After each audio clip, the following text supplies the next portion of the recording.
Welcome back to another 615 Sessions podcast. Now, this is a first. We're actually getting two co-workers to work together additionally on the podcast for the first time. We have John Burton and Steve Layman, both of the venerable News Channel 5. I'm so sorry to have to pair you guys together. I'm certain that you're sick of it by this point. Hey, you didn't tell me this was the deal. You just invited me on, and now I got to work with JB for a 6th day this week? Man, I tell you. Hey, how do you think I feel, man? I've had to put up with this guy for 10 years, and now I got to do it on a podcast. I mean, it's been a decade of decadence with Steve Layman. No, that's my guy, man. Best in the biz right there. So happy to be on with both you guys. That's it. A decade. Go ahead, Steve. Well, John, did you just get out of the gym? You're like glowing.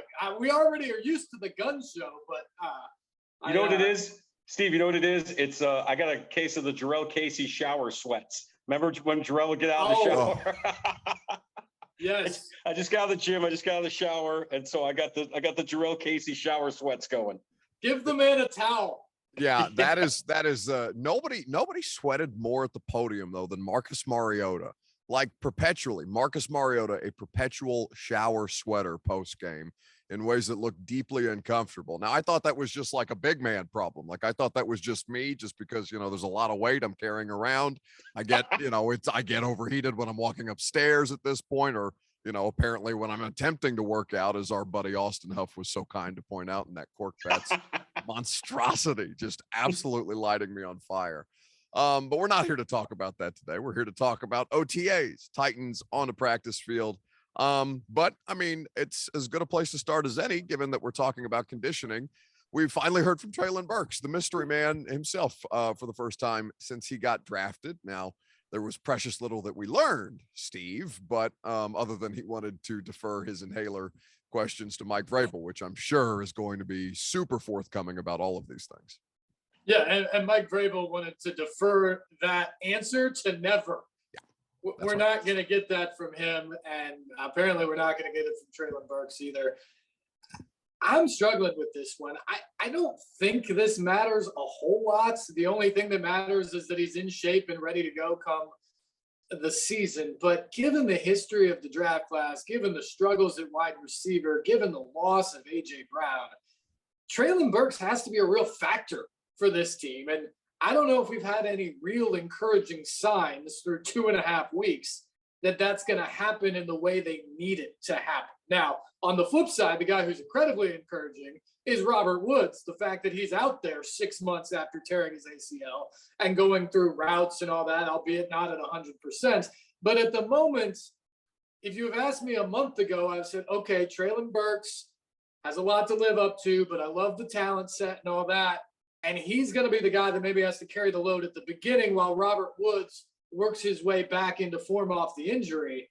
I think I've flipped in the last month there, guys, in that now I think Robert Woods looks like a guy who's going to be ready to go week 1 to put up Robert Woods types numbers. And I don't know how soon Treylon Burks is going to be a real factor with this offense. Sure. And I guess that's the thing that worries me, JB, is, now because then that dependency shifts to a guy who's coming back off an ACL. And we know how hard that is, even as ACLs are routine. We saw 2 of their best players in Bud Dupree and Taylor Lewan have to do a similar thing and not necessarily handle it as well. Now we're talking about 3 different positions between a left tackle, a wide receiver, and an outside linebacker. So maybe there are things that would make it easier, and everybody is physically different as far as the recovery is concerned, but that's putting a whole lot of eggs in the basket of yet another injured player in ways that I think, Titans fans like to make jokes about on the internet, but it does seem more real every day. I don't know, guys. I keep hearing, this is no big deal. This is no big deal.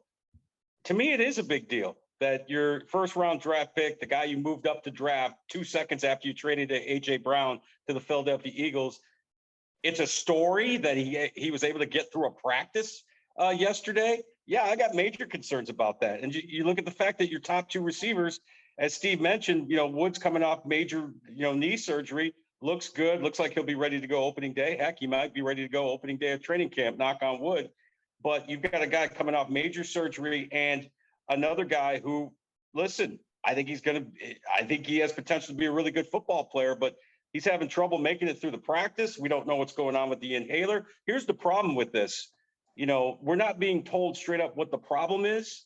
And that's fine if they want to do that. But then that leaves guys like us to speculate what's going on with Treylon Burks. And if you're Vrabel, you can't get mad at us for speculating what's going on when you won't tell us what's going on. Does that make sense? So, Yeah. I keep hearing not a big deal, not a big deal. Teresa Walker, basically, our colleague from the Associated Press, basically scolded me on the sidelines yesterday saying it's not a big deal. It's only June. What are you talking about? Blah, this, that, and the third. And I respect Teresa to the fullest. But to me, yeah, it is a big deal right now. Now, there's plenty of time to turn things around. We're 8 weeks away from the start of training camp.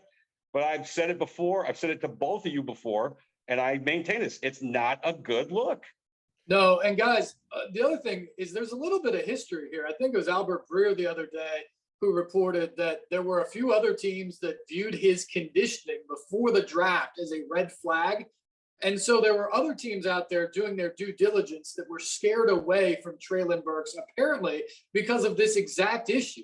And the Titans go ahead and not just pick him, but trade up and get him in that regard of the whole thing, on the heels of what they've done in some of their other draft picks of the past, where the question was, did the Titans do enough due diligence with an Isaiah Wilson, or, and this may be unfair, but Caleb Farley and his injury history last year, or Dylan Radins as a second-round pick coming from the FCS trying to be a starter on the offensive line. I think there's real concerns if you're a Titans fan that the Titans maybe don't do enough due diligence. They just fall in love with a guy or a player or a skill set or something like that, and they just draft, and then they find out about some of these things later. And if that somehow happened again, and this isn't something that Treylon Burks just works his way through, but becomes a perpetual issue this season or beyond, then I think you have some real concerns and complaints about the draft process of the Titans.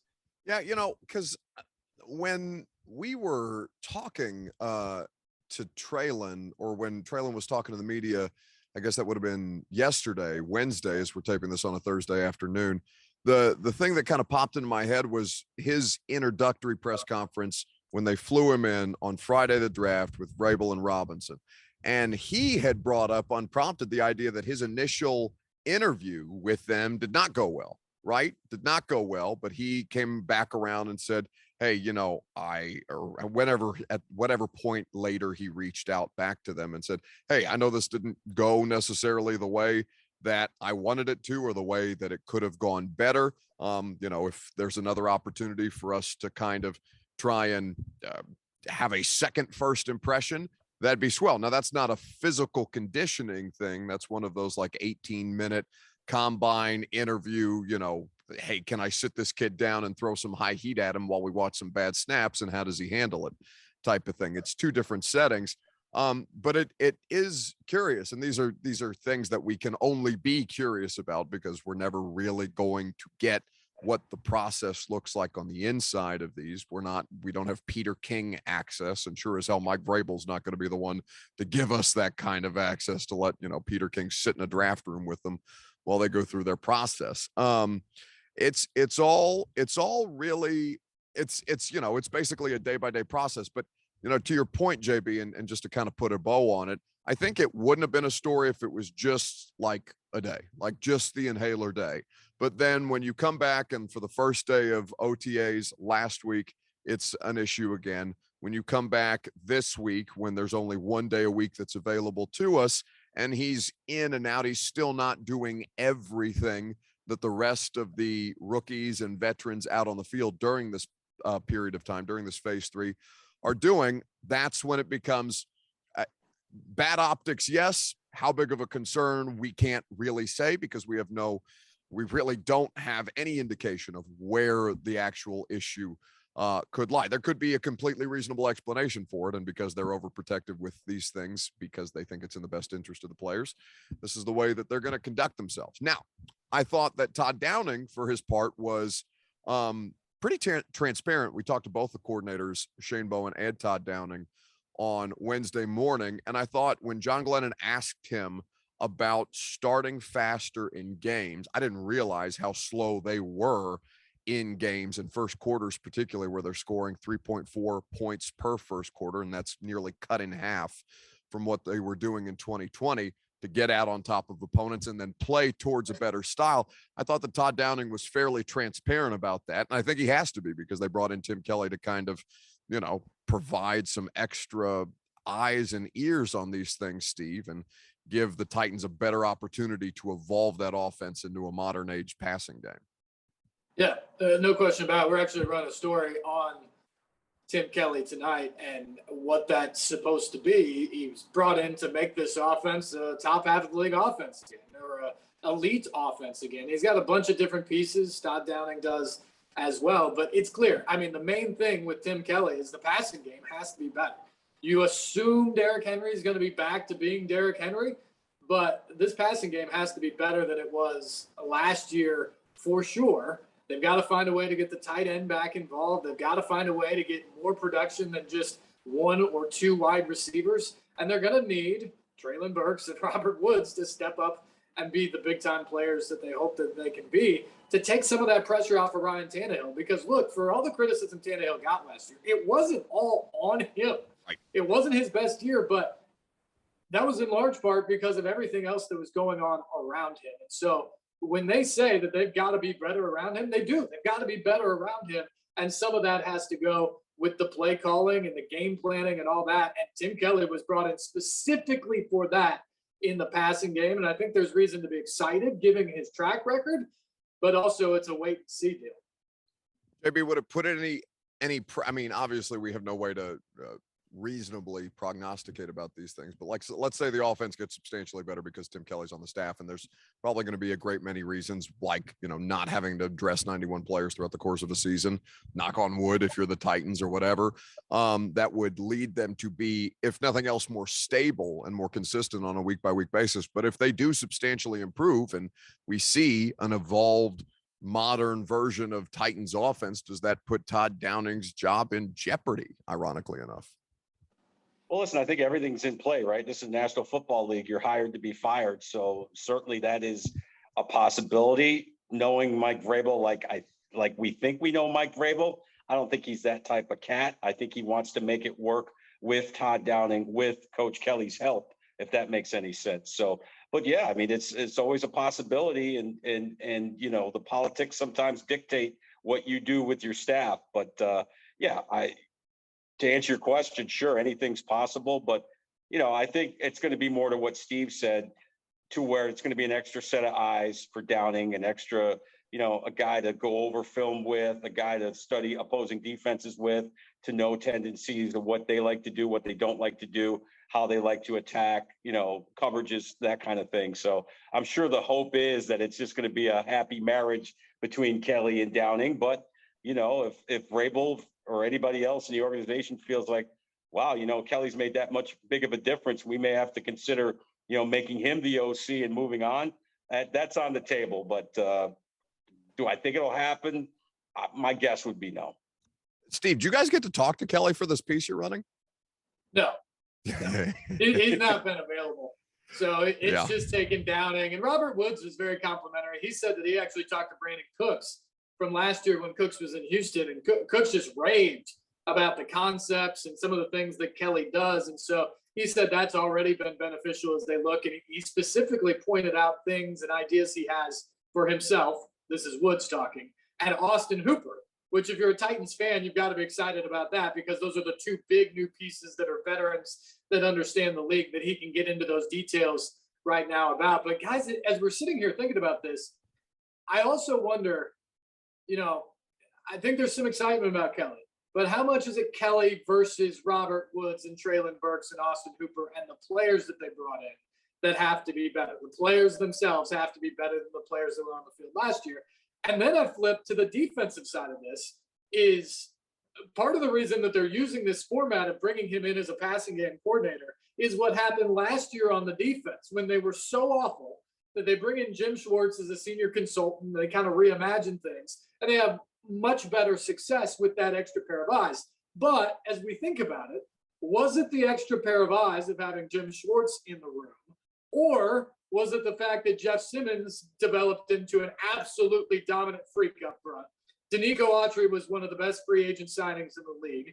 Harold Landry had a career year on the outside. Kevin Byard was back to being an all-pro, and you can go on and go on and go on down the list. The defensive talent last year was worlds better than it was the year before that led to all the changes. And, oh, by the way, I haven't seen Jim Schwartz anywhere recently. So what's it look like this fall?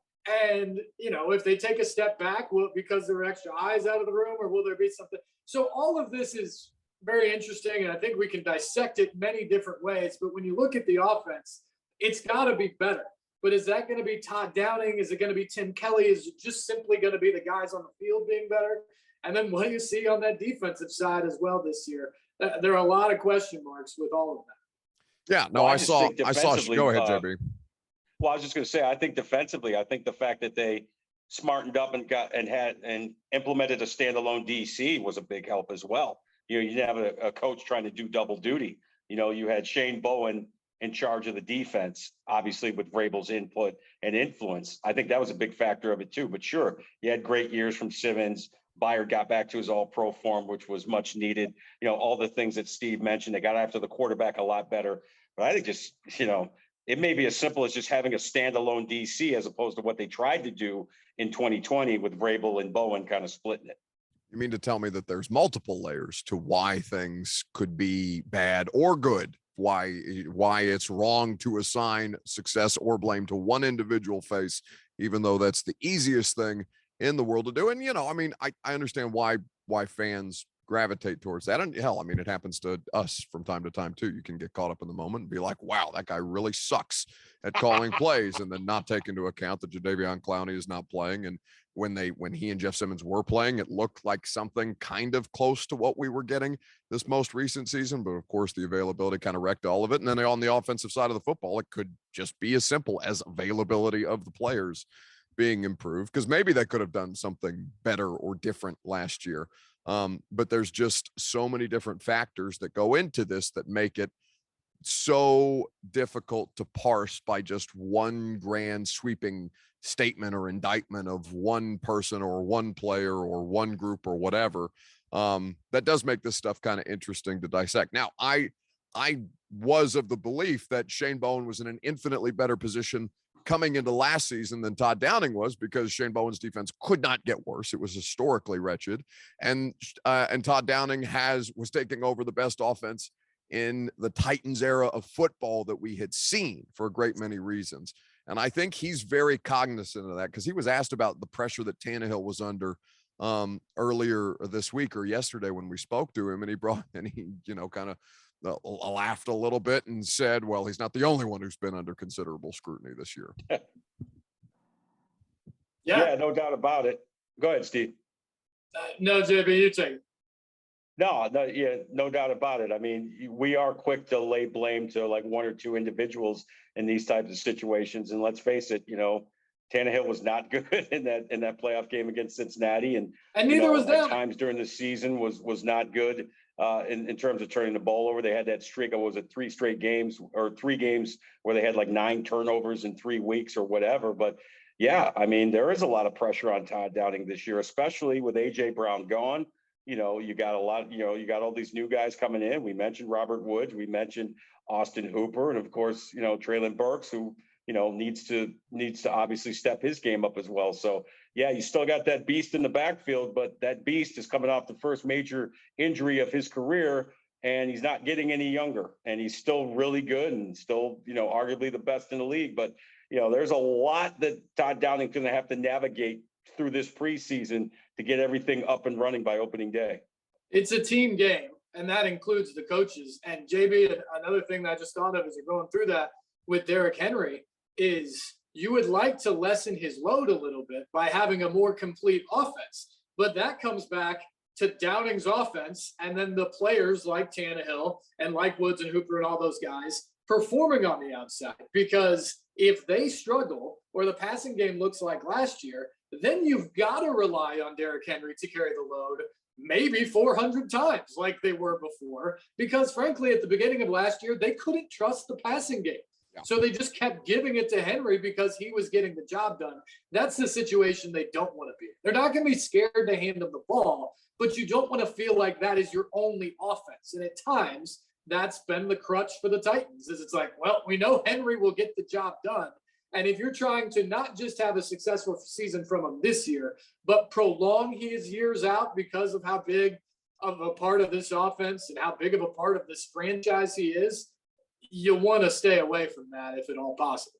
Yeah, nobody had more first down runs in football last year than Todd Downing's offense, 299 times. Nobody was stuffed behind the line of scrimmage more. Nobody was stopped at the line of scrimmage more than Todd Downing's offense with the ball carrier, whomever the ball carrier was.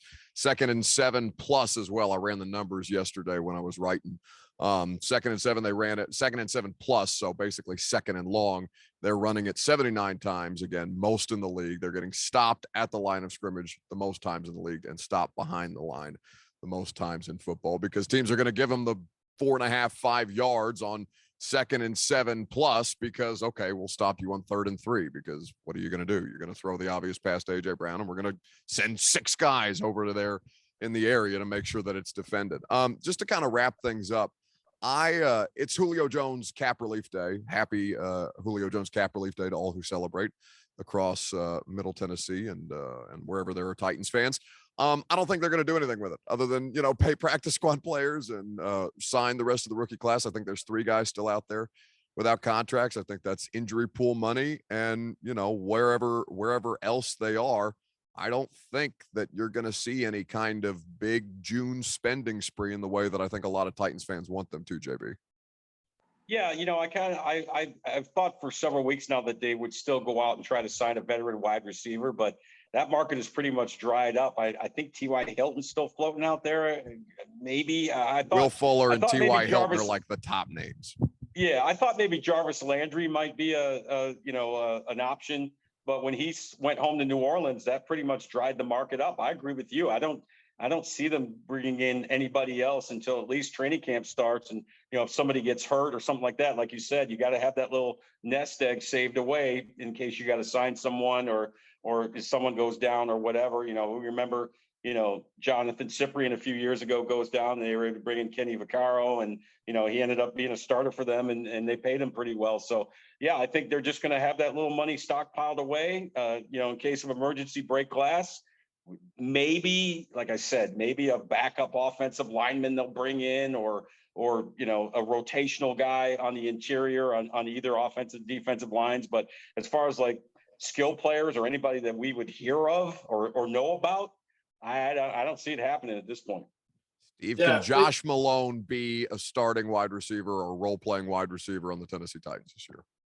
I don't know about starting, but I certainly could see him make this team. He's got a different speed to him, and that's something that the Titans have struggled on the outside. He had a deep ball yesterday in the team period that was huge when the offense really didn't have a whole lot going. And that's the thing. If you have a guy that has a level of burst to him, you can have nothing going offensively, and you can take a shot, and maybe he makes a play, and now all of a sudden you got something going. You might have 6 points, and that's the type of thing Josh Malone has. Now, whether he can run the intermediate routes and consistently get open on the, because you're not just going to run a go ball every time you're on the field. Can he do all the other things? Is he willing to block and do that? I certainly haven't seen enough in 2 days of OTAs to know whether that's good enough to make this team, but he does have a burst to him that could provide an element in the passing game that might be kind of fun. And Mike Vrabel was complimentary about him when asked about it. And he's a guy that a lot of times when you ask a question like that, poo-poos it and says, oh, it's one play, it was a nice thing. But, he's like everybody out here. He makes mistakes too, and we all have to be better. And yesterday he took some time to point out that, no, he's done a good job. And yesterday in particular, we were struggling offensively, and he was one of the guys that made a play that allowed us to know essentially that in practice terms, it's a 60-minute game and you got to keep playing and come back at it. And so I thought that was telling that he would say that about Josh Malone. Steve Layman, John Burton, both at News Channel 5, kind enough to give us some of their time. Now, this podcast is going to run on Friday morning. Steve, is the Tim Kelly story going to be available digitally as well as on News Channel 5 this evening? Oh, man. I'm not sure, honestly, but now that you've just prompted it, yes, I'll make sure that it goes digital. That's how you do it. Check out their website and YouTube channel for more good stuff and more good content being produced. Thank you, boys. My Thank you. pleasure.